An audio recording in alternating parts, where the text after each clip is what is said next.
ఇప్పుడే న్యూస్ చూస్తున్నాం, అల్లు అర్జున్ గారు అరెస్ట్ అయ్యారని. అయితే ఈ సంధ్యా తొక్కిసలాట్లో ఏదైతే ఇన్సిడెంట్ జరిగిందో అన్డౌటెడ్లీ చాలా సాడ్ ఇన్సిడెంట్. అది ఒక సినిమాకు వచ్చినటువంటి క్రౌడ్ మధ్యలో అటువంటి ఇన్సిడెంట్ జరగకుండా ఉండాల్సింది. ఆ రోజు నుంచి మనం అనుకుంది అంటే సెక్యూరిటీ ల్యాబ్స్ ఉందని.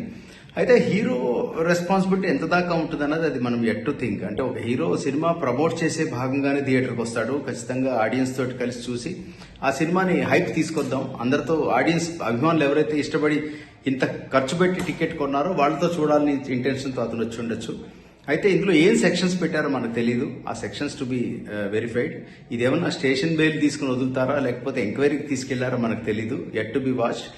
ఏం జరిగినా కానీ ఆ స్త్రీమూర్తి చనిపోవడం అనేది చాలా సాడ్ ఇన్సిడెంట్. అక్కడ ఒక మదర్ని కోల్పోయాడు ఆ పిల్లవాడు.